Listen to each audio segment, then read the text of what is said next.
बंदींसाठी online सुविधा करण्यात आली, नेमकी ही प्रक्रिया कशी असणार आहे? बुलढाणा जिल्हा कारागृहातच नव्हे तर संपूर्ण महाराष्ट्रामध्ये बंद्यांसाठी ई मुलाखत ही सुविधा सुरू करण्यात आलेली आहे. बुलढाणा जिल्ह्यामध्ये पाहिजे त्या प्रमाणामध्ये या गोष्टीचा प्रसार झाला नव्हता. त्याच्यामुळं आम्ही प्रसारमाध्यमांद्वारे बंद्यांचे नातेवाईक आणि वकिलांना असं आवाहन करतो की त्यांनी ई सुविधेचा लाभ घ्यावा. बंद्यांना 20 मिनिटाकरता ही सुविधा अवेलेबल करून देण्यात आलेली आहे. एकतर बंद्यांच्या नातेवाईकांनी प्रत्यक्ष भेटीसाठी त्यांना 20 मिनिटं देण्यात येतात किंवा मग त्यांनी ई मुलाखतसाठी अप्लाय करून आपल्या बंद्यांची घर बसल्या भेट घ्यावी, यासाठी ही प्रक्रिया सुरू करण्यात आलेली आहे, ही सुविधा सुरू करण्यात आलेली आहे.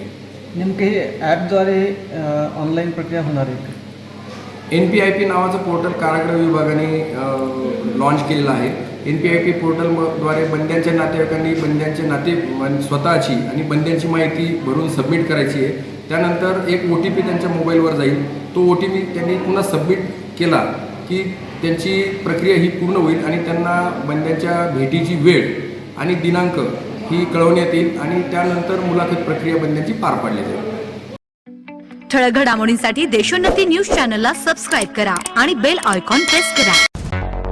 मुंबई, पुणे, नागपूर, मराठवाडा असो का विदर्भ, राजकीय, सामाजिक, शैक्षणिक क्षेत्र असो का क्रीडा, सर्वच घडामोडीचे विश्लेषण पाहायला विसरू नका. फक्त देशोन्नती न्यूजवर.